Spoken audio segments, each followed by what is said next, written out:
On m'avait dit que ça, c'était communiquer. Alors, chérie, tout le temps, on nous dit qu'il faut communiquer, il faut communiquer dans un couple.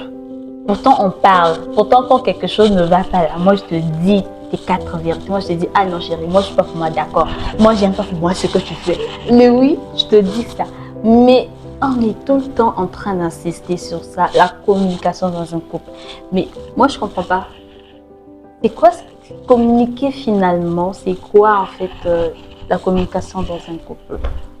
Waouh. Donc tu me dis mes quatre vérités, quoi. Mais quand quelque chose ne va pas et je te dis, Carrément. et je te dis, mais je te dis, chérie, et faut parler. Ok. Faut parler. Bon. Quand on demande de savoir communiquer dans un couple, moi je me dis, c'est tout simplement parce que les gens ne savent pas le faire. Il y a une différence entre communiquer et parler. Ce qu'elle a fait là, elle vient de parler. Elle vient de me dire mes quatre vérités. Et oui, tu as parlé. Tu as parlé. C'est ce qu'on t'avait même dit dans ton passé, j'imagine. Là où tu as grandi, que bon, quand quelqu'un te fait quelque chose, bah, il faut parler. Ah mais oui, tu peux pas garder ça dans ton cœur, faut sortir ce que tu as. C'est ça la différence maintenant. Voilà pourquoi on demande maintenant de changer d'approche. Au lieu de parler, mais on va maintenant communiquer. D'accord? Ok, parler, communiquer. C'est différent. D'accord. Donc là, ça fait deux choses différentes. D'accord. Donc, maintenant, communiquer, c'est quoi concrètement? Ben, c'est simple. C'est exprimer.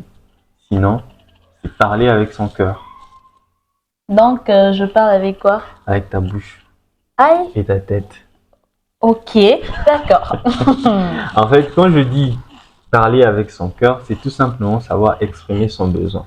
Parce que vous devrez savoir que la plupart du temps, quand on parle sous l'émotion, l'émotion c'est ce qui est au-dessus, c'est ce qui est superficiel, c'est ce qu'on voit.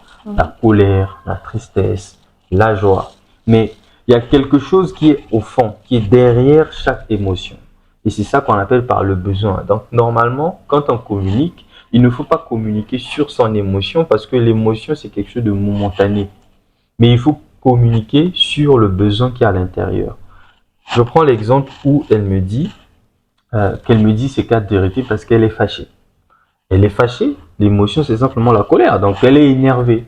Mais qu'est-ce qu'il y a derrière cet énervement? Mais parce que la chose ne m'a pas plu en fait. Ce que tu as fait, c'était pas bon. Mais dis-moi, quel est le besoin qui n'a pas été comblé chez toi qui fait que tu puisses t'énerver? Ah, mais ça aussi c'est un souci parce que parfois je sais même pas c'était quoi mon propre besoin. Je dis juste parce que je sais que ça m'a énervé. Mais parfois exprimer mon besoin ou encore faire une proposition, non, je ne sais pas. Bah, tu vois, raison pour laquelle il faudrait maintenant apprendre à savoir quel est le besoin qui est lié à chaque émotion que nous avons. Dans ton cas, par exemple, tu as été énervé parce que tu m'as vu rentrer tard à la maison. Ah mais c'est clair, on est ensemble, tu me laisses. Je conçois. Tu me laisses pendant longtemps. Je suis d'accord avec toi. Oh, mais seulement si tu m'exprimes seulement ton besoin, moi je te comprendrai plus facilement. Ok, donc. Que t'énerver. Donc, j'aurais dû te demander, chérie, qu'est-ce qui s'est passé pour que tu rentres tard? Pas du tout. Ou encore, est-ce que je devrais donc dire que chérie, je m'inquiète pour ta sécurité, pour notre sécurité et que j'aimerais, si tu en as la possibilité, de pouvoir rentrer un peu plus tôt. Alors là, elle vient d'essayer d'exprimer son besoin.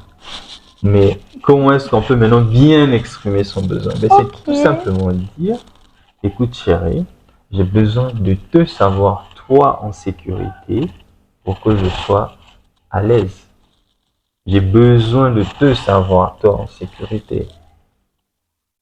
Chérie. Quand tu rentres à cette heure-ci, je suis inquiète. Mais ça demande beaucoup de patience, hein? Oui, ça demande beaucoup de patience, ça demande beaucoup de travail, mais c'est avec le temps. Tu sais, chérie, il y a une chose que tu dois savoir, c'est que si une chose, tout le monde est capable de le faire, c'est que cette chose n'a plus rien de particulier. Ok. Voilà pourquoi ceux qui savent communiquer ont quelque chose de particulier. Mais si toi, tu tu n'arrives pas à comprendre que ça va être... D'ailleurs, il faut que tu saches que ça va jamais être facile. Jamais. Même pour moi, il faut que tu prennes le temps vraiment d'abord de t'asseoir, de pouvoir bouffer l'émotion qui est là. Tu te reposes d'abord à l'intérieur de toi-même. Après, tu trouves le besoin, puis tu l'exprimes. D'accord. Et d'ailleurs, je le remarque très souvent, quand je t'exprime mon besoin, et tu me comprends plus facilement. Oui, c'est très clair en tout cas. Voilà, donc c'est ce qu'on pouvait simplement partager par rapport aux besoins. Donc, sinon, à la différence entre parler et communiquer. Maintenant, si tu penses qu'il y a des choses que tu aimerais qu'on aborde encore de façon un peu plus en profondeur, n'hésite pas à nous le faire savoir en commentaire et on ne va pas hésiter à te partager ce que nous on sait, ce que nous on applique et ce qui marche. D'accord. En tout cas, donc, merci. Donc, chérie, ce que je retiens, c'est que parler, c'est différent de communiquer. Oui, et communiquer, c'est exprimer sans besoin. Et parler avec son cœur. Voilà. Alors, n'hésite pas à t'abonner, à liker et à partager cette vidéo si cela t'a plu. Et on te dit à très bientôt dans une prochaine vidéo. Bye bye.